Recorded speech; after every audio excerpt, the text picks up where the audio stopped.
Nous allons lire dans le livre de Marc.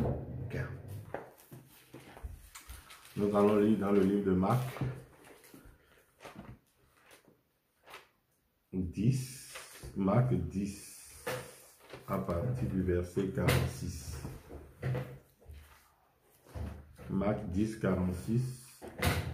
Ils arrivaient à Jéricho, et lorsque Jésus en sortit avec ses disciples et une assez grande foule, je recommence, ils arrivaient à Jéricho, et lorsque Jésus en sortit avec ses disciples et une grande foule, le fils de Timée, Bartimée, mendiant aveugle, était assis au bord du chemin.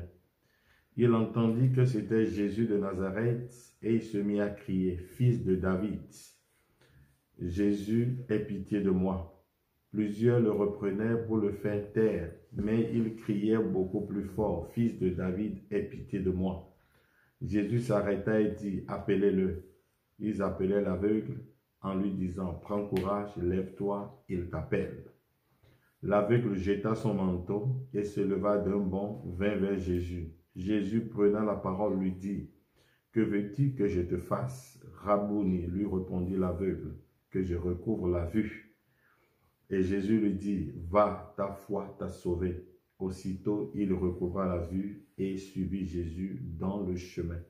Nous allons lire aussi dans le livre de la Genèse. Et puis nous allons prendre d'autres écritures après. Genèse.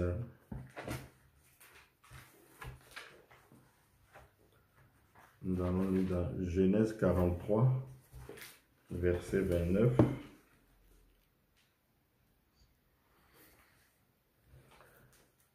Nous allons lire dans Genèse 43, verset 29. Joseph leva les yeux et jeta un regard sur Benjamin, son frère, fils de sa mère, et il dit, « Est-ce là votre jeune frère dont vous m'avez parlé? » Et il ajouta, « Dieu te fasse miséricorde, mon fils. » Ses entrailles étaient émues pour son frère. Il avait besoin de pleurer. Il entra précipitamment dans une chambre et il pleura. Après s'être lavé le visage, il en sortit et faisant des efforts pour se contenir, il dit, « Servez à manger. » On servit Joseph à part et ses frères à part.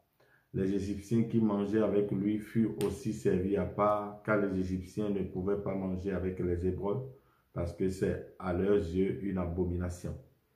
Les frères de Joseph s'assirent en sa présence, le premier-né selon son droit d'aînesse et le plus jeune selon son âge. Et ils se regardaient les uns les autres avec étonnement. Joseph leur fit porter des mets qui étaient devant lui, et Benjamin en eut 5 fois plus que les autres. Ils burent et s'égayèrent avec lui. On va prier. Seigneur notre Dieu, c'est toujours un privilège pour nous de lire ta parole. Alors que nous sommes réunis ici, nous attendons à ce que toi-même tu puisses nous envoyer un rafraîchissement qui nous aidera à pouvoir voir clair dans ta parole, puisqu'il nous a été dit, nous avons lu dans le rouleau du livre, que tu ouvris l'esprit de tes disciples, afin qu'ils puissent comprendre les Écritures. Accorde-nous ceci aussi ce matin, au nom de Jésus-Christ. Amen. Ok, aujourd'hui, nous allons, pendant que nous avons nos Bibles, je vais ajouter une écriture dans le livre d'Apocalypse. Nous allons lire un peu dans la Bible aujourd'hui. Et nous allons lire aussi le prophète. Nous allons beaucoup lire. Nous allons lire dans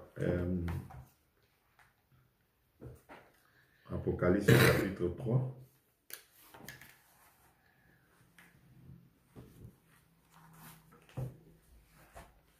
Nous allons lire le verset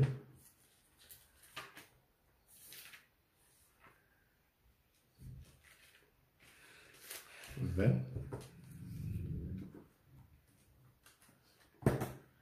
Non, nous allons lire à partir du verset 17.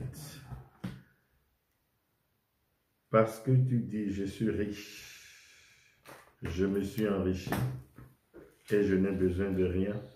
Et parce que tu ne sais pas que tu es malheureux, misérable, pauvre, aveugle et nu, je te conseille d'acheter de moi de l'or éprouvé par le feu, afin que tu deviennes riche, et des vêtements blancs, afin que tu sois vêtu et que la honte de ta nudité ne paraisse pas.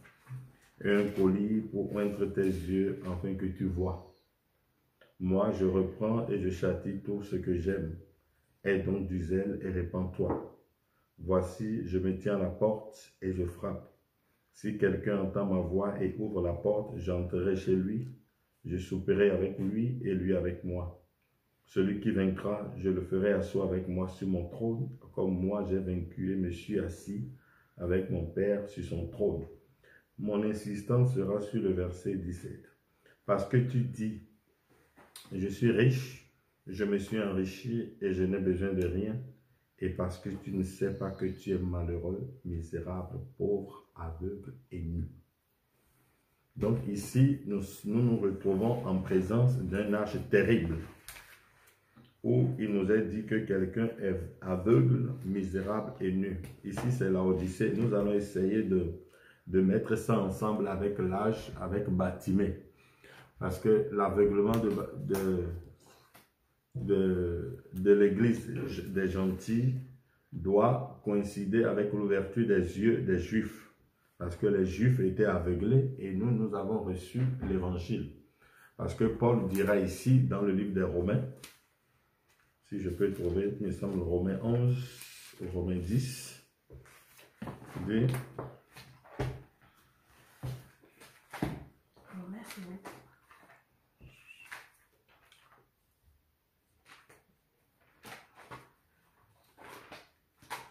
Là où Paul va dire, c'est qu'une partie d'Israël est tombée.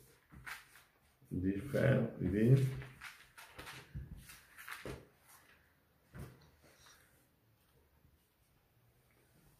il semble c'est Romains 11.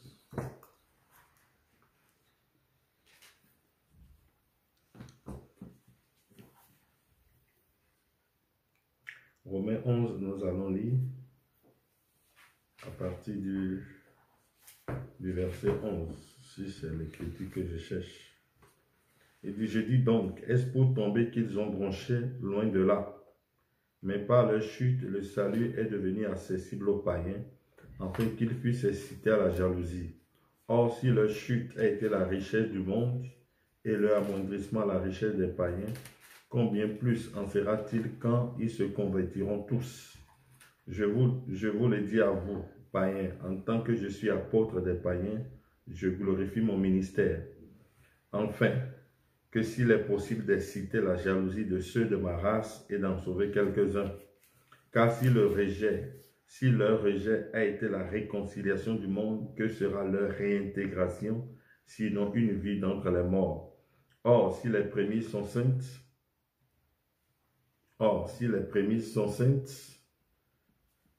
la masse l'est aussi. Et si la racine est sainte, les branches le sont aussi. Mais si quelques-unes des branches ont été retranchées, et si toi qui étais un olivier sauvage, c'est-à-dire les païens, les gentils étaient un olivier sauvage, étaient l'olivier sauvage. Et si toi qui étais un olivier sauvage, tu as été hanté, c'est-à-dire greffé à leur place et rendu participant de la racine de la graisse de l'olivier, ne te glorifie pas aux dépens de ces branches. Si tu te glorifies, sache que ce n'est pas toi qui portes la racine. Parce que Jésus va dire à la femme samaritaine, le salut vient des Juifs. Les Juifs, vous adorez ce que vous ne connaissez pas. Nous adorons le Dieu d'Israël. La Bible que nous lisons, c'est écrit par les Juifs. Nous adorons le Dieu d'Israël. Et il dit, si tu te glorifies, sache que ce n'est pas toi qui portes la racine, mais c'est la racine qui te porte. Ruth a reçu le salut. Le salut, il a reçu au travers de qui? De Naomi. Il est venu, il a suivi, il a adoré le Dieu de Naomi. Et Naomi représente l'Ancien Testament, c'est-à-dire la race juive. Et Ruth représente l'église gentille. Et dit, tu diras donc, les branches ont été retranchées afin que moi je fusse hanté. Cela est vrai. Elles ont été retranchées pour cause d'incrédulité, et toi tu subsistes par la foi. Ne t'abandonne pas à l'orgueil, mais crains Dieu. Car si Dieu n'a pas épargné les branches naturelles, il ne t'épargnera pas non plus. Considère donc la bonté et la sévérité de Dieu. sévérité envers ceux qui sont tombés et bonté de Dieu envers toi, si tu demeures ferme dans cette bonté, autrement tu seras aussi retranché. Eux de même, s'ils ne persistent pas dans l'incrédulité, ils seront hantés, car Dieu est puissant pour les hanter de nouveau. Si toi tu as été coupé de l'olivier naturellement sauvage et hanté contrairement à ta nature sur l'olivier franc, à plus forte raison, ceux-ci seront-ils hantés selon leur nature sur leur propre olivier. Donc nous voyons que Israël était aveuglé. Et quand tout lecteur de la Bible sait que c'est Dieu même qui a voulu qu'Israël soit aveuglé pour que l'évangile puisse arriver aux païens. Ça là, nous le savons tous. Et les païens ont connu le même parcours qu'Israël. Israël a suivi Dieu. Ils aimaient Dieu, ils adoraient Dieu jusqu'à ce que le Messie arrive. Et quand le Messie est arrivé, Israël est rentré dans un... Pourquoi Israël est rentré dans l'aveuglement? Parce qu'au cours des âges, il y a eu des interprétations, il y a eu les rabbins, il y a eu les pharisiens, il y a eu les sadducéens. Et chacun parlait du Messie, de la venue du Messie, comment le Messie doit être. Jusqu'au jour où, quand le Messie est venu, ils n'ont pas pu reconnaître le Messie. Comme nous avons dit l'autre fois, ici nous avons dit que le pasteur qui devait s'occuper d'Adam, il devait lui parler de son Rédempteur, des qualités, des caractéristiques du Rédempteur. Mais le pasteur ne l'a pas fait. Le pasteur s'est planté lui-même dans le cœur des enfants de Dieu, au point que quand le Messie est revenu, quand Jésus est revenu, et le signe par lequel on doit le reconnaître, quand il a manifesté, les gens ne l'ont pas du tout reconnu. Ils attendent encore un Jésus qui doit venir. Or, nous avons lu ici où le prophète dit que la femme samaritaine, le seul moyen qu'il a eu pour reconnaître que Jésus était le Messie, c'est par le signe du discernement. Quand il a discerné les pensées de son cœur, il dit, ah, je vois que ça, toi, tu as les qualités du Messie. Que c'est le Messie qui doit faire ces choses-là. Et ici, nous voyons que l'Église des nations a avancé comme Israël et à un certain moment, nous sommes arrivés à l'âge de Laodicée. Et nous voyons que Laodicée, c'est l'aveuglement de l'Église des gentils. L'Église des gentils est rentrée dans l'aveuglement. Et nous voyons que en 1906, comme nous l'avons lu, que le prophète a dit que l'Église des gentils a commencé en 1906, Laodicée a commencé en 1906 par le parler en langue. Et nous avons lu l'autre fois que le prophète dit ici, le parler en langue n'est pas le signe d'un réveil, c'est le signe de la mort. Le parler en langue était le signe que la pompeuse religion des Juifs était terminée, qu'une nouvelle ère avait commencé. Aujourd'hui, le parler en langue fait descendre le rideau sur les âges des églises, de l'Église des nations. Le parler en langue fait descendre, donc que les gens le veuillent ou pas, que nous l'admettons ou pas, le parler en langue a mis fin à l'âge des gentils. Le chandelier est ôté. Et quand le chandelier est ôté, Dieu doit se retourner du côté des Juifs. Parce que Dieu a placé, quand Dieu avait placé les chandeliers, les 7 chandeliers d'or pour l'église des gentils, il ne traitait plus avec Israël. Israël était retranché. Même si les Juifs ont continué par aller à l'église, ils adoraient Dieu dans le temple, ils priaient, ils continuaient à offrir les sacrifices selon la loi de Moïse. Ils appliquaient l'Ancien Testament, ils jeûnaient. Dieu n'était plus là parce que le voile du temple était déchiré. Dieu n'était plus là. Aussi sincères qu'ils étaient et qu'ils allaient à l'église, ils priaient, ils jeûnaient, Dieu n'était plus là. Dieu a fini avec eux. Le jour où le général romain Titus est entré, ils étaient rentrés dans le temple, ils criaient à Jéhovah, mais Jéhovah ne répondait plus parce que c'était fini. Dieu ne traite plus avec Israël. Il a commencé par traiter avec les gentils. Parce que ce sont les mêmes frères de Joseph qui ont pris Joseph, ils l'ont vendu aux gentils, ils l'ont donné aux gentils. Nous ne voulons pas de lui, amenez-les en esclavage. Et quand ils ont envoyé Joseph en esclavage, ils sont restés ici. Le peu de nourriture qu'ils avaient, ils ont mangé ça pour un temps. Et après, ils n'ont plus rien. Mais Joseph est devenu la bénédiction là-bas en Égypte. Et les Égyptiens l'ont élevé comme roi. comme Seigneur. Et les Égyptiens étaient bénis. Ils avaient de la nourriture en abondance. Mais Israël n'avait plus. Israël se contente seulement, si nous lisons bien l'histoire, tu vas voir que si vous lisez bien le livre de la Genèse, vous allez voir qu'ils avaient seulement quelques épices, quelque chose, mais le blé, ils n'en avaient pas. Le blé se trouvait seulement en Égypte. Or, le blé, c'est le blé qui sert à faire le pain.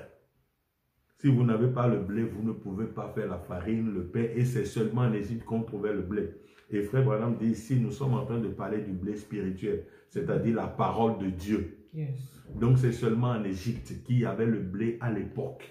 C'est les frères de Joseph qui ont vendu, ils ne voulaient pas de lui. C'est les Juifs qui ne voulaient pas de Jésus. Ils l'ont livré entre les mains des gentils. Ils l'ont tué. Il dit, prenez-le, nous ne voulons pas de lui. Et ils sont rentrés dans le temple. Ils ont commencé par lire les psaumes. Ils ont commencé par faire leur adoration. Et Branham dit ici, le parler en langue. Parce que c'est ici que nous allons construire notre prédication.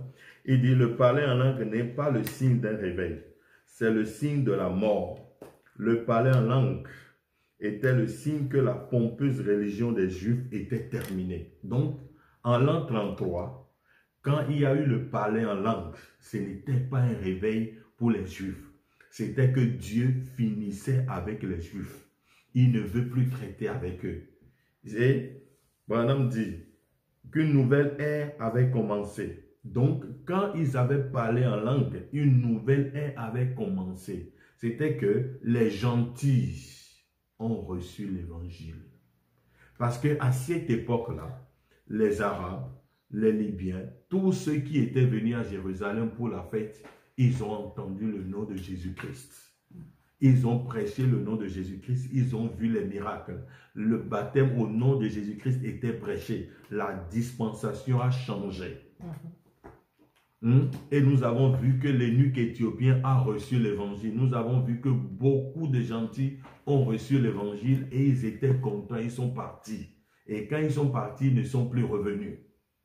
Parce qu'une nouvelle ère a commencé. Parce que les gens n'aiment pas la nouvelle ère.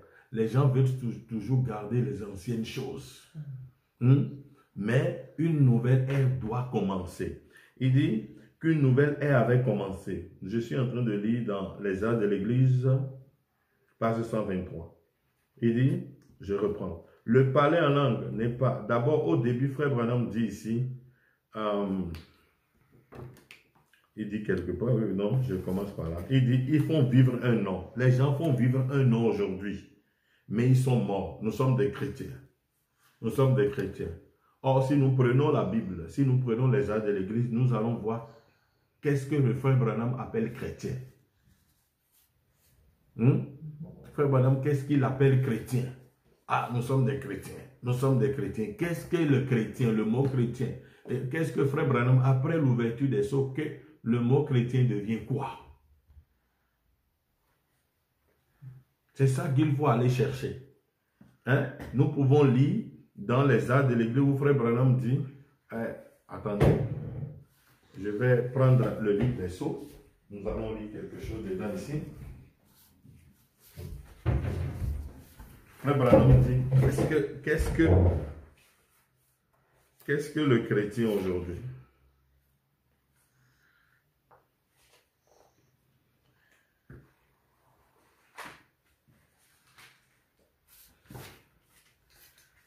Frère Branham dit dans le premier sceau, paragraphe 106, il dit, remarquez, les autres morts, les membres d'église, ne reviennent point à la vie jusqu'à ce que les 1000 ans soient accomplis. Les membres d'église, les chrétiens.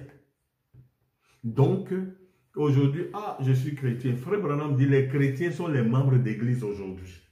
Il dit, ils ne reviennent pas à la vie avant que les 1000 ans. Donc, les chrétiens même ne sont pas dans le millénium. Il dit, remarquez, les autres morts, les membres d'église, ne reviennent point à la vie jusqu'à ce que les 1000 ans soient accomplis. Les membres d'église, virgule, les chrétiens, l'église, ils ne sont pas revenus à la vie avant la fin des 1000 ans. Ensuite, ils sont sortis pour se tenir en présence de l'épouse. Donc, les chrétiens ne sont pas sortis avant les 1000 ans. Après les 1000 ans, les chrétiens vont venir pour se tenir en présence de l'épouse, c'est vrai, pour se tenir en présence du roi et de la reine. Donc, ils font vivre un nom. Nous sommes des chrétiens, nous sommes dans le message, nous sommes ceci. Or, Branham dit, ils font vivre un nom, mais ils sont morts.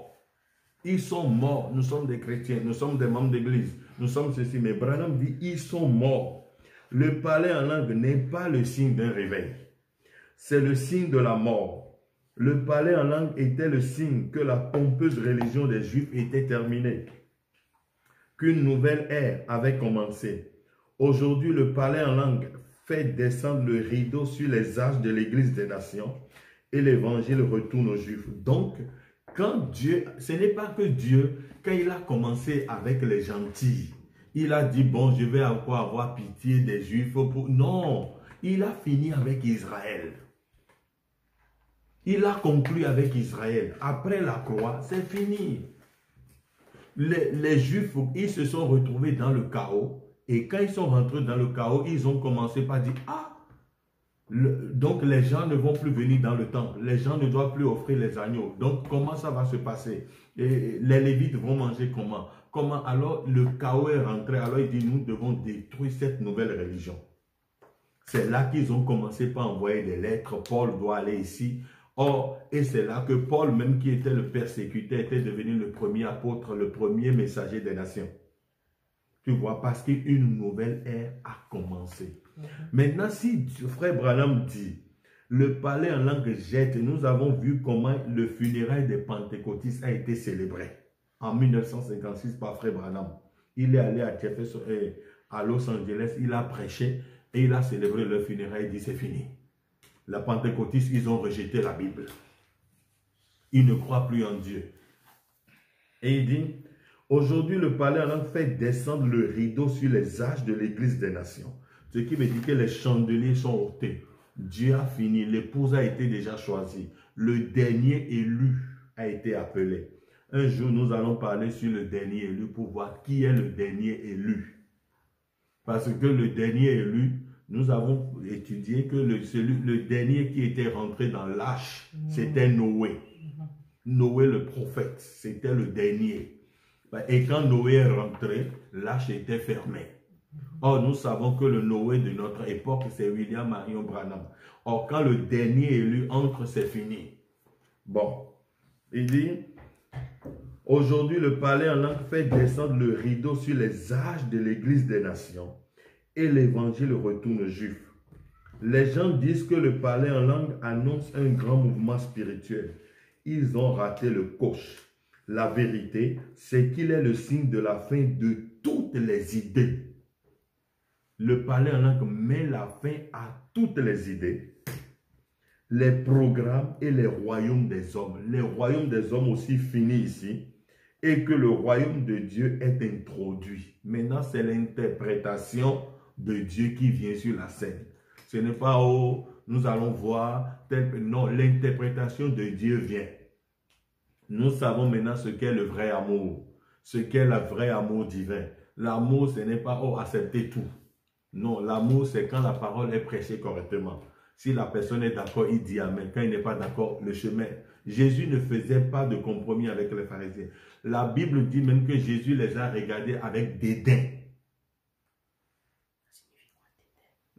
Jésus les a regardés avec dédain. Quand il les a regardés avec dédain, aujourd'hui, si toi, tu peux regarder quelqu'un avec dédain, on va dire, ah! Le frère est mauvais, mais Jésus les a regardés avec dédain. Parce qu'ils ne comprennent pas le royaume de Dieu. Hein? Il dit, la vérité, c'est qu'il est le signe de la fin de toutes les idées, les programmes et les royaumes des hommes. Et que le roi, oh, nous allons faire ceci pour faire entrer beaucoup de personnes. Nous allons faire telle spéciale pour faire entrer les gens. Tous les programmes doivent tomber. Dieu et que le royaume de Dieu est introduit. Réveille-toi, peuple de Dieu, réveille-toi. Il faut que le peuple de Dieu se réveille pour voir la réalité. Donc, les âges de l'Église sont finis. Frère Branham dit, il dit Laodicée, c'est l'aveuglement de l'église des nations. Il dit quand est-ce que l'église des nations doit il dit quand est-ce que l'église des nations l'âge de Laodicée doit finir. L'âge de Laodicée a pris fin en 1977. Ok, il dit à partir de 77 c'est fini. Maintenant nous allons essayer de lier ça un peu avec Bartimée pour voir ce qui va se passer avec Bartimée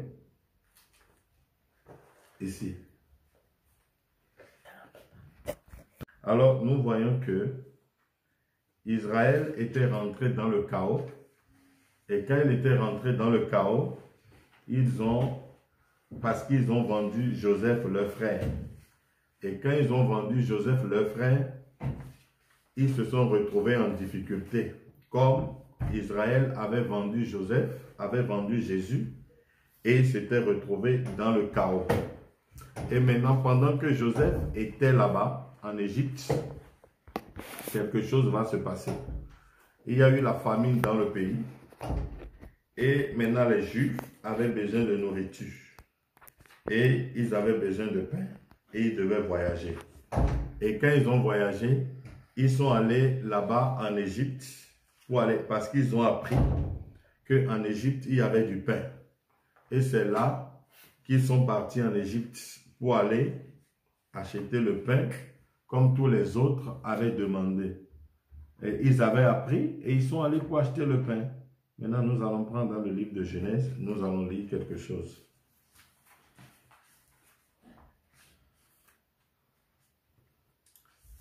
Nous allons lire le verset 29 de Genèse 43 que nous avons pris il n'y a pas longtemps.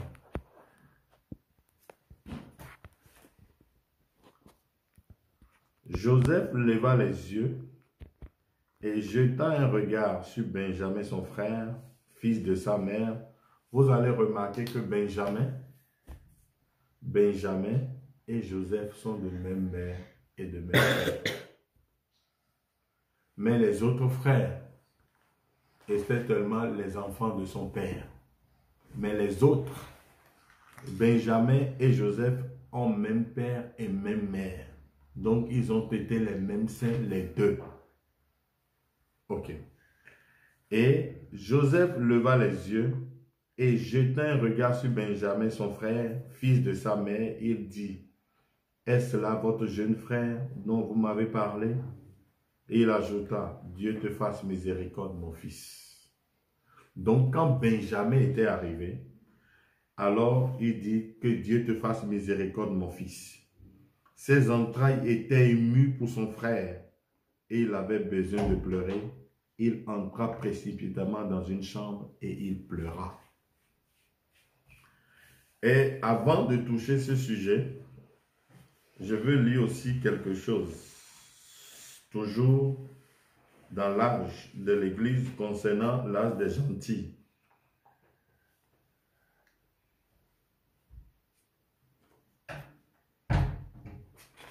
Branham dit,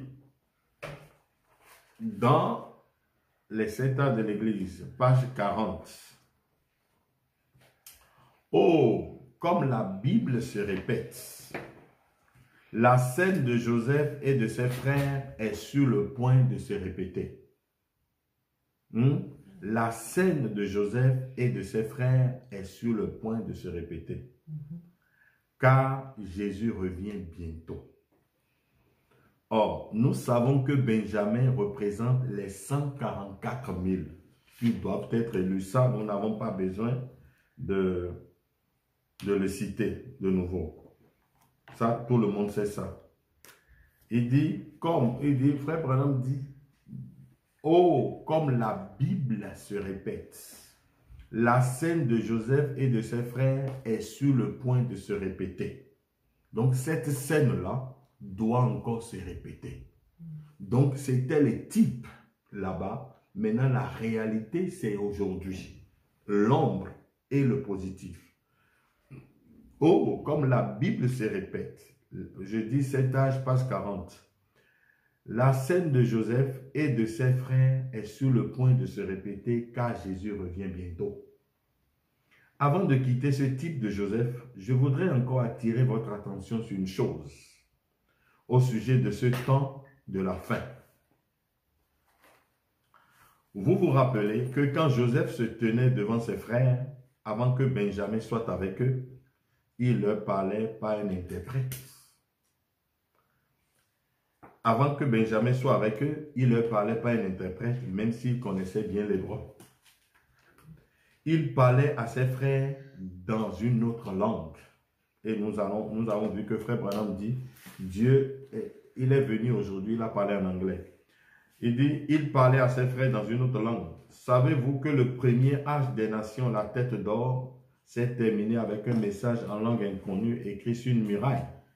Cet âge ici se terminera de la même manière. L'abondance des langues à notre époque est encore une preuve que le temps des nations est terminé.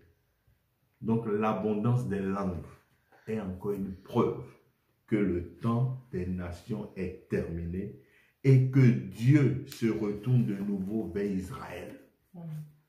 Donc nous avons deux témoins. Frère Branham dit, le parler en langue, nous avons lu ça tout à l'heure, il dit, c'est le signe que l'époque des gentils est finie. Et il redit ici, il dit, cet âge ici se terminera de la même manière.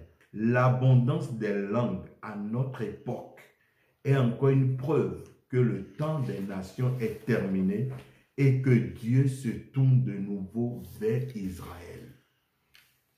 Donc, quand le temps des nations, donc nous allons considérer les types de Joseph. Nous allons voir le type de Joseph. Comment ça s'est passé? Bartimée était aveugle. Il ne voyait pas. Il était dans l'obscurité. Mais il n'a jamais entendu parler de Jésus. Vous allez voir un peu. Il entendait parler de Jésus, mais un jour, il voulait voir Jésus. Parce que les gens ont entendu parler du Messie, les Juifs, le Messie, le Messie. Beaucoup ont entendu parler du Messie, même durant les âges des nations, les Juifs, vous allez voir qui sont les vrais Juifs. Parce que quand on parle d'Israël, là, tout le monde regarde en Orient pour regarder ce que Benjamin Netanyahou, tous les clics là, il fait là-bas. Non. Nous allons voir aujourd'hui qui Branham appelle les vrais Juifs. Qui sont les Juifs, qui on appelle les 144 000. Parce que les gens envoient des messages ici, oh moi je supporte Israël, toi aussi envoie aux gens pour dire que tu supportes Israël. Nous ne sommes pas des supporters d'Israël. Nous supportons la parole de Dieu. Et nous croyons l'Israël révélé. Nous croyons l'Israël révélé. Et c'est ça que nous croyons. Nous croyons l'Israël révélé. Donc, et c'est ce que nous prêchons. Donc, nous allons voir ce que Branham appelle aujourd'hui les vrais Juifs. Les vrais Juifs, nous allons voir ce que c'est aujourd'hui et nous allons clore la question. Écoutez-moi, frère Branham dit ici, dans les 70 semaines de Daniel, dans la prédication, les 6 buts de la visite de Gabriel à Daniel, nous allons lire aujourd'hui, à partir du paragraphe 72. Je vais lire un peu. Oh, et souvenez-vous, quand il a été rejeté de ses frères, qu'est-ce qu'il a fait? Il a pris une épouse des nations. Donc, quand les frères de Joseph l'ont rejeté, il a pris une épouse des nations. Vous me suivez? Il a pris une épouse des nations. Il a pris une épouse égyptienne. Quand Jésus a été retranché de ses frères, là-bas les Juifs, il a épousé une épouse des nations. Mais voilà que des années plus tard, après qu'il a eu des enfants, Ephraïm et Manassé, il avait une famille. Joseph en Égypte avait une famille, Ephraïm et Manassé. Il a une femme, il a des enfants. Ils étaient en Égypte. Joseph est devenu le seigneur de l'Égypte. Et personne ne peut arriver au pharaon sans passer par Joseph. Et quand Joseph sonnait, les trompettes doivent sonner. Donc la sortie de Joseph, la trompette doit sonner. Donc c'est pour ça que quand nous allons parler aussi des trompettes, nous allons voir que les trompettes vont sonner pour qu'Israël puisse rencontrer le Messie. Hein? Ok. Il dit, et souvenez-vous, quand il a été rejeté de ses frères, qu'est-ce qu'il a fait? Il a pris une épouse des nations. Il a pris une épouse égyptienne. Quand Jésus a été retranché de ses frères là-bas, les Juifs, il a épousé une épouse des nations. Mais voilà que des années plus tard, après qu'il a eu des enfants, Ephraïm et Manassé, il avait une famille. Paragraphe 73. Voilà qu'un jour, ses frères sont venus le visiter. Regardez bien, nous connaissons l'histoire. Il avait mis ce petit objet là-bas, dedans, pour qu'il le réparte avec. Et il faisait semblant qu'il ne savait même pas parler leur langue. Pendant qu'eux, ils parlaient l'hébreu, lui, il les comprenait. Mais lui, pour leur répondre, il parlait l'égyptien et il se faisait interpréter. Lui pouvait les comprendre. Mais eux, ils ne le comprenaient pas. Eux, quand ils lisent la Genèse rousse, quand ils lisent le sacrifice des agneaux, Branham les regarde, il les comprend. Mais eux, quand Branham commence maintenant pas à interpréter la Genèse rousse, c'est là que le rabbin là va voir la vraie interprétation de la Genèse rousse. Des agneaux qui étaient sacrifiés. Donc, quand eux, ils parlaient, Joseph pouvait les comprendre. Joseph pouvait comprendre le langage. Mais eux, ils ne comprenaient pas le langage de Joseph. Ils avaient besoin d'un interprète. Alors, il dit, voilà qu'un jour, ses frères sont venus le visiter. Regardez bien, nous connaissons l'histoire.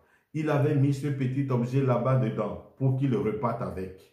Et il faisait semblant qu'il ne savait même pas parler leur langue. Il se faisait interpréter en hébreu, alors qu'il était hébreu. Il se faisait interpréter en hébreu, alors qu'il était hébreu.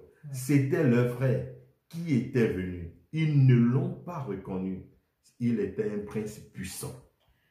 Il est devenu un prince puissant en Égypte. Tout le monde de ce côté-ci, les Juifs vont se demander. Le Jésus que nous avons rejeté, c'est ça qui est devenu votre Seigneur ici, oui. Et frère Branham dit, vous voyez, il dit, frère Branham dit, il était un type du fils de la prospérité. Paragraphe 69, il parlait de Joseph. Il dit, il était un type du fils de la prospérité. Tout ce que Joseph faisait réussissait. Et quand Jésus reviendra dans le millénium, voilà pourquoi les déserts fleuriront comme une rose. Tout ce qu'il fera réussira. Il est le fils de la prospérité. Partout où on mettait Joseph, la bénédiction était là.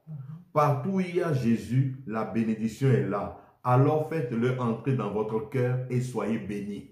Donc pour être béni aujourd'hui, prenez la parole et mettez dans votre cœur. Parce que la plus grande bénédiction que vous pouvez avoir ne peut venir que de la parole. Alors nous sommes en train de parler des frères de Joseph qui sont venus en Égypte. Parce qu'Israël, nous parlons de ceci parce qu'Israël doit quitter. Les gentils, c'est fini pour les gentils.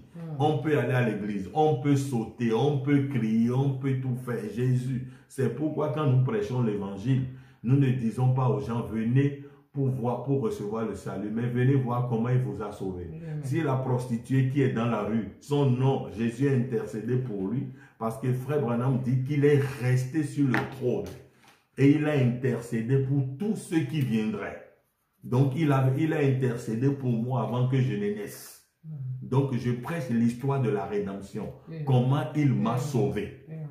Alors nous sommes en train de lire, il dit, voilà qu'un jour, ses frères sont venus le visiter. Les frères sont venus pour acheter le blé.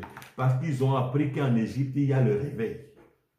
Ils ont appris que là-bas, ils ont le blé. Mais pour avoir le blé, il y a eu les 7 tas de l'église. Le pharaon avait eu le rêve des 7 vaches grasses et les 7 vaches maigres. Nous avons vu que les âges de l'église, pendant les âges de l'église, l'Antichrist aussi a chevauché. Pendant que Christ chevauchait dans les âges, l'Antichrist aussi chevauchait. Donc c'est le type des 7 vaches grasses et les 7 vaches chétives. Et l'Antichrist veut toujours détruire l'œuvre de Dieu au cours des âges. Nous allons faire une prédication sur ça un jour. Il dit, Joseph avait interprété le songe du Pharaon. Et ils ont conservé la nourriture. Il y avait plein de nourriture en Égypte. Il y avait les brochures, il y avait la prédication, il y a le baptême du Saint-Esprit, le Saint-Esprit en abondance. Il y a un grand réveil.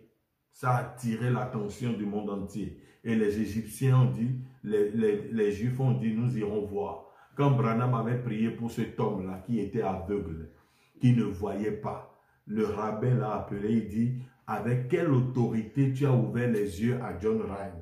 Il dit non, il dit c'est pas l'autorité du Fils de Dieu. Il dit loin de Dieu l'idée d'avoir un fils. Parce que au moins ce miracle-là a attiré l'attention des Juifs. Ça a attiré l'attention de ce rabbin-là. Les œuvres étaient en train de s'accomplir. Ils ont entendu qu'il y a un réveil qui est là-bas en Égypte. La nation la plus puissante au monde à l'époque, c'était l'Égypte. Aujourd'hui, c'est l'Amérique. Nous sommes en train de prêcher les types parce que Dieu a accompli sa parole comme ça. Il dit, maintenant nous allons encore. Voilà qu'un jour, ses frères sont venus le visiter.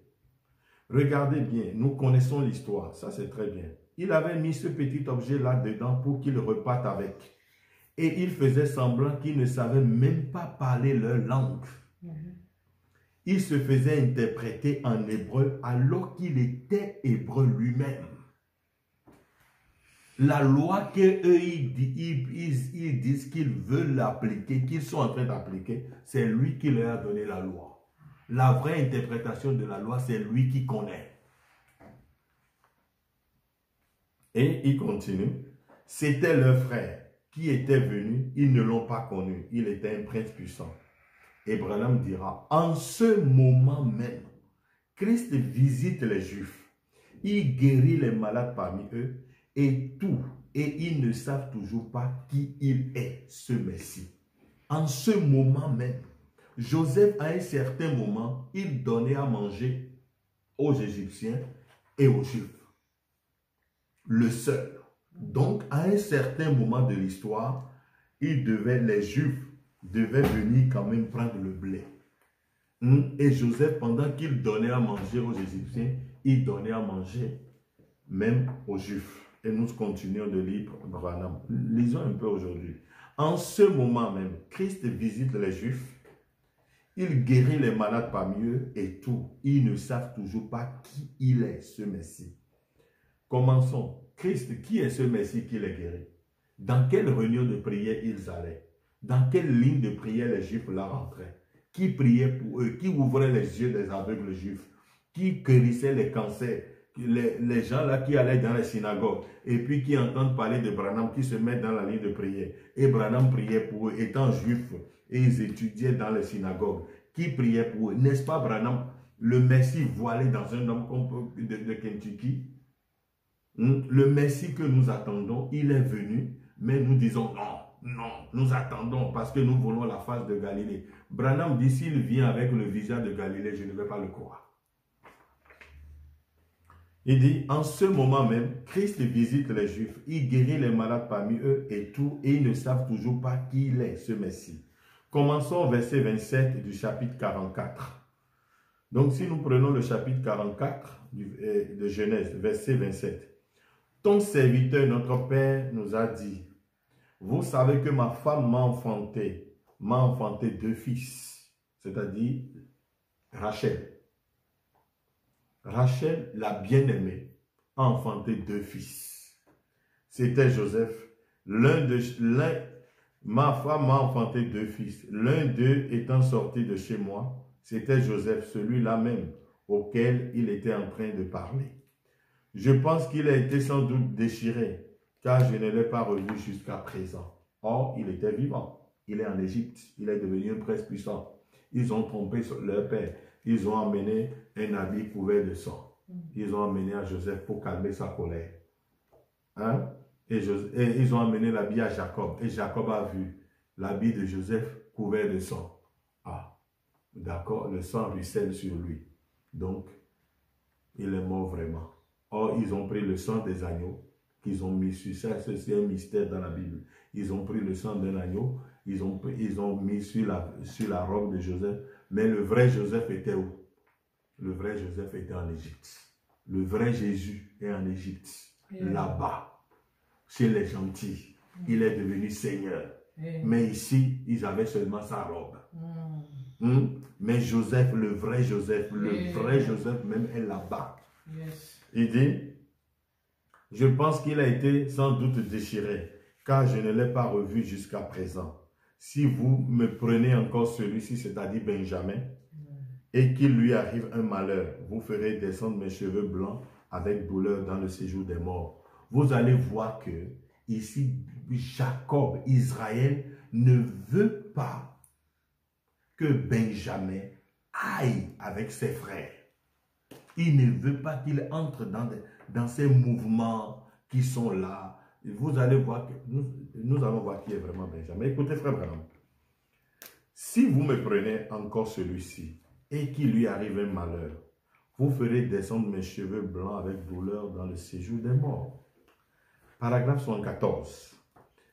Ils avaient amené un petit Benjamin là-bas, son petit frère. Savez-vous qui Benjamin représente? Savez-vous qui Benjamin représente? Ce nouveau groupe de Juifs vraiment authentiques qui sont en train de se rassembler là-bas pour former les 144 000. Donc Benjamin, c'est ce nouveau groupe de Juifs qui est en train de se rassembler là-bas pour former les 144 000.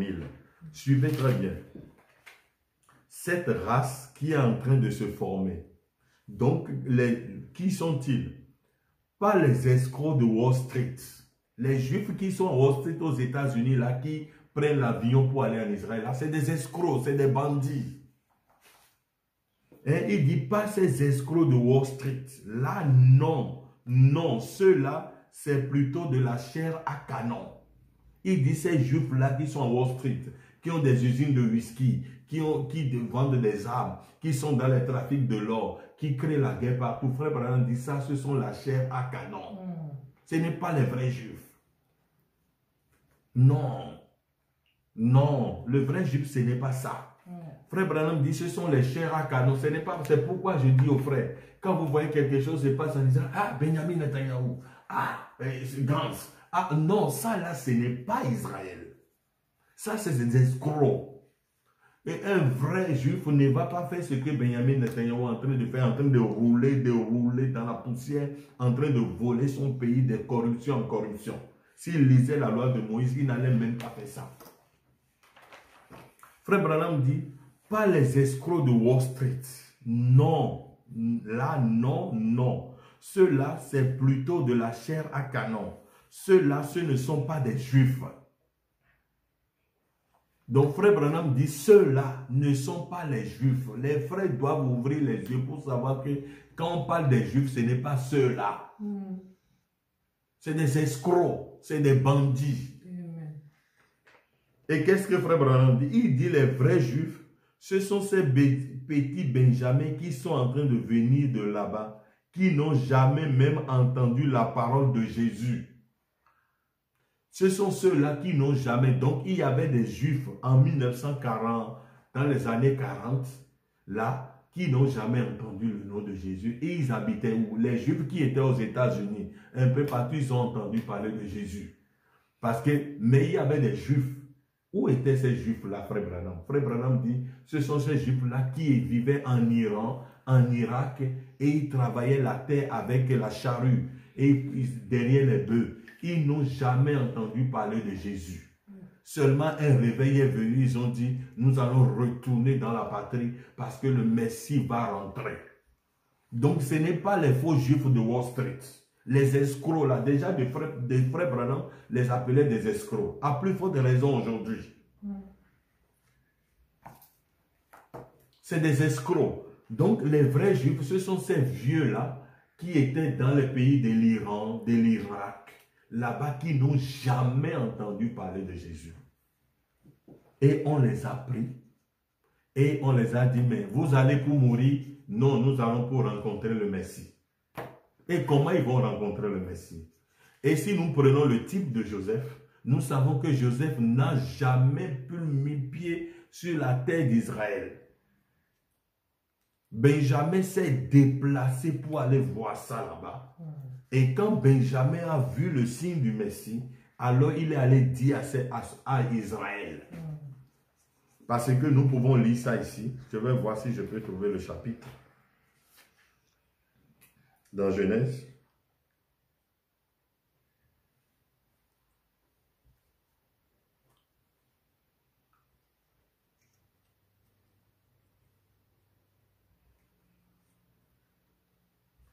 Alors, Genèse 45. Nous allons lire un peu. Après, nous allons toucher Bartimée une autre fois pour lier ça à ça. Nous allons lire à partir du verset 24. Après qu'il s'est fait reconnaître à ses frères pour dire « Je suis Joseph, votre frère », il a manifesté le signe de discernement parce qu'on nous a dit qu'ils ont mis le verre dans le sac de Benjamin. Et l'homme là leur a dit « Vous ne savez pas que le verre là permet à mon patron de deviner. » Donc tout ça là. Donc quand ils ont vu tous ces signes là, il dit maintenant. Genèse 45. Et quand il dit, ne regrette, nous allons lire à partir du verset 20. Ne regrettez point ce que vous laisserez, car ce qu'il y a de meilleur dans tout le pays d'Égypte sera pour vous. Les filles d'Israël firent ainsi. Joseph leur donna des chars selon l'ordre de Pharaon. Il leur donna aussi des provisions pour la route. Il leur donna à tous des vêtements de rechange. Et il donna à Benjamin 300 cycles d'argent et 5 vêtements de rechange. Déjà à table, à Benjamin, on lui servait 5 fois. Or, 5, c'est le type de la grâce. Il lui a donné à Benjamin, qui représente les 144 000, il lui a donné 5 habits de rechange. Et nous continuons. Il continue dans le verset 23. Il envoya à son père 10 ânes chargés de ce qu'il y a de meilleur en Égypte et 10 ânes chargés de blé, de pain et de vivres pour son père pendant le voyage. Donc, il a envoyé la nourriture même au vieux prophète. Parce que le vieux prophète, l'Israël, or nous savons que Israël c'est Jacob. Il est là-bas, il se contentait encore de l'Ancien Testament, de la loi de Moïse, des agneaux et des vieilles interprétations. Maintenant, il y a le vrai blé que Joseph a trouvé. Il lui a envoyé la vraie interprétation. C'est pourquoi le rabbin, là, l'un des plus 7 grands rabbins du monde, quand il a rencontré Frère Branham, il a déposé les vieilles interprétations. Il s'est fait baptiser au nom de Jésus-Christ. Il a commencé, il dit, l'un des plus grands 7 rabbins du monde. Écoutez le prophète. Il envoya à son père 10 ânes chargés de ce qu'il y avait de meilleur en Égypte et 10 ânes chargés de blé, de pain et de vivres pour son père pendant le voyage.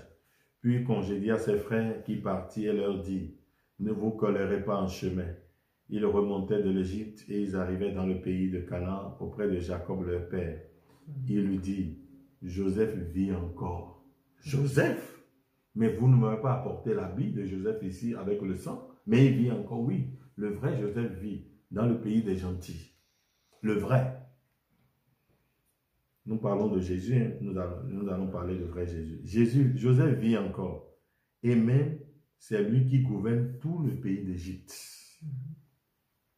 Mais le cœur de Jacob resta froid. Il n'a pas cru. Non, ce n'est pas vrai. Le cœur resta froid, glacé. Ah, ça c'est quelle histoire. Parce qu'il ne les croyait pas.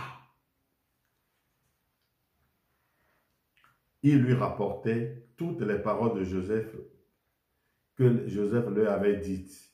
Il vit les chars que Joseph avait envoyés pour le transporter. C'est alors que l'esprit de Jacob, leur père, se ranima. C'est quand il a vu l'autorité, les instruments de l'autorité, le char de Joseph. Il a vu le char, l'autorité, la puissance. C'est là qu'il s'est réveillé. Donc, c'est ça le réveil d'Israël. Le Messie. Donc, maintenant, quand ils sont venus, quand il a vu Benjamin, donc quand nous parlons de Benjamin, nous ne parlons pas de ces vieux juifs qui circulent là-bas. Non, les vrais juifs, ce sont ceux-là qui habitaient en Iran, en Irak et en Jordanie, tout ça là, qui n'ont jamais entendu. Parce que Frère Branham dira ici, dans les 7 ans de l'Église, il dit, oh, c'est 144 000. C'est 140, attendez, il dit, oh, ces 144 000 ne sont pas de l'épouse. Dans l'Apocalypse 14, 4, ils sont appelés des vierges et ils suivent l'agneau partout où il va. Le fait qu'ils ne sont pas souillés avec, se sont pas souillés avec des femmes montre que ce sont des eunuques. Ils ne se sont pas souillés avec les femmes, c'est-à-dire avec les églises. Ils sont restés fidèles à la loi de Moïse. Ils n'ont jamais entendu parler de Jésus. Et ils sont restés là-bas, tranquilles. Et alors, quand Hitler a commencé par massacrer les Juifs, alors on les a ramenés tous. Nous allons voir le Messie. Maintenant, nous allons voir quelque chose. Pour conclure ce matin, je vais lire quelque chose ici. Dans les instructions de Gabriela Daniel. Et nous allons nous arrêter là. Je vais seulement lire ça, paragraphe 150.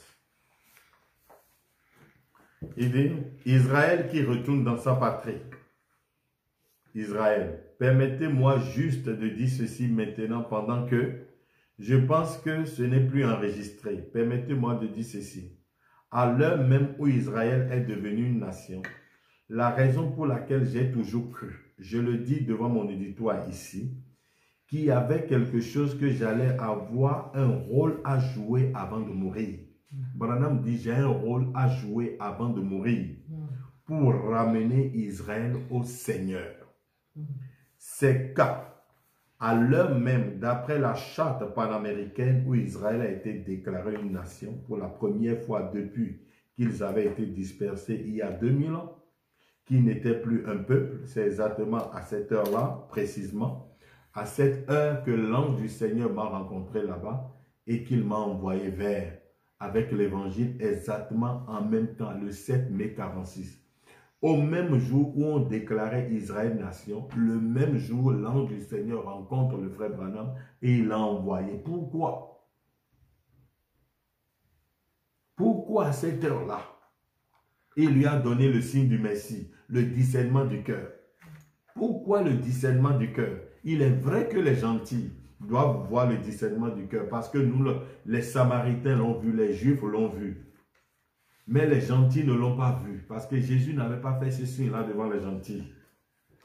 Et les gentils doivent le voir. Mais il a encore envoyé le signe-là. Pourquoi? Écoute. Et aussi, une autre chose qui me fait savoir ça, c'est qu'il ramène le cœur des enfants au père et le cœur des enfants et le cœur des pères aux enfants. Le message. Remarquez Malachie 4, pas 3, 4. Autre chose. Quand mon fils Billy, moi et frère N. Baster, nous étions en route pour la Palestine, après que nous avons rencontré les Juifs chez frère Agambright, donc frère Branham a rencontré les Juifs chez le frère Agambright. Il a rencontré les Juifs. Après que nous avons rencontré les Juifs chez le frère Agambright et qu'ils ont vu la réunion, donc les Juifs sont venus même dans la réunion de frère Branham, c'est Lévi Petrus qui avait envoyé des Bibles là-bas. Et il a dit, ces Juifs sont venus, ces Juifs sont venus lui dire, si vous convoquez un groupe de chefs d'Israël, et remarquez que quand Moïse avait rencontré Dieu sur le mont Sinaï, quand il est descendu avec tout le don que Dieu lui a donné, en Israël, quand un prophète vient, il parle aux anciens. Quand les anciens croient, le peuple dit Amen. Même quand Moïse est venu avec les signes que Dieu lui avait donnés sur le mont Sinaï, il a d'abord parlé avec les anciens. Il a montré le signe devant les anciens. Et quand les anciens, les Aaron et les autres, les anciens ont dit Amen, alors le peuple a suivi Moïse. Parce que Israël ne croit pas à ses anciens. Il dit, ces Juifs sont venus lui dire, si vous convoquez un groupe des chefs d'Israël, je ne parle pas de ces rabbins avec tout leur cérémonial. Mais si vous rassemblez les vrais chefs israélites, nous avons lu le Nouveau Testament et nous savons que quand le Messie viendra, il nous dira ces choses comme la femme en Samarie. Nous savons que Moïse a dit que notre Messie serait un prophète. Et quand vous pourrez leur dire et leur montrer par l'Écriture, et c'est ce que nous allons voir dans le message de ce soir, qu'ils devraient être aveuglés et que leur cœur devait être retranché pour permettre à la période des nations de venir, pour qu'on ait un temps d'expiation pour les nations, et que leurs cœurs ont été endurcis, exactement comme au temps de Joseph, et ainsi de suite, et qu'ensuite vous faites venir ces Juifs quelque part, et que vous appelez ces hommes-là dans l'auditoire, comme vous le faites ici, avec les gens des nations, par cette inspiration de l'Esprit. En effet, ils ont dit, c'est-à-dire les Juifs, ils ont dit, si ce Jésus, s'il est le Messie, et que vos paroles sont vraies, alors il n'est pas mort, il est vivant. Et s'il est vivant, il a promis d'être dans ses serviteurs, ses disciples. Et si nous pouvons le voir accomplir le signe de prophète, alors nous croirons qu'il est le Messie. Donc, Joseph devait rencontrer ses frères. Alors, Branham a acheté le billet, il veut aller en Israël. Et l'Esprit lui a dit non, tu n'iras pas. Retourne aux États-Unis. Parce que les types ne doivent pas être brisés. Joseph n'est pas retourné. C'est les frères de Joseph qui ont vu et ils sont allés rencontrer à Israël. Et Israël s'est levé. C'est ça le réveil d'Israël. Donc Bartimée, à la croisée des chemins, devait rencontrer Jésus. Or Bartimée, c'est le type des Juifs aveuglés. Par l'évangile, il s'était aveuglé, il n'a pas vu Jésus, mais un jour, il a entendu un bruit. Il était à Jéricho, la ville la plus basse qui existe sur la terre. Il était assis à Jéricho, il a entendu un bruit. Et dans ce bruit-là, il a entendu le bruit là, ce grand réveil là qui passait à Jéricho, qui se passait à Jéricho, dans la ville la plus basse qui existe sur la terre, dans cette ville là où l'homme le plus bas aussi habitait à l'époque. Et il a entendu le réveil, il a entendu le bruit. Oh, qu'est-ce qui se passe? C'est Jésus de Nazareth. Jésus? Ah! Il dit alors, je ne vais pas rater cette fois-ci, je dois voir. Parce qu'Israël doit sortir de l'obscurité. Il doit voir son Messie. Que Dieu nous bénisse. Ah, sort.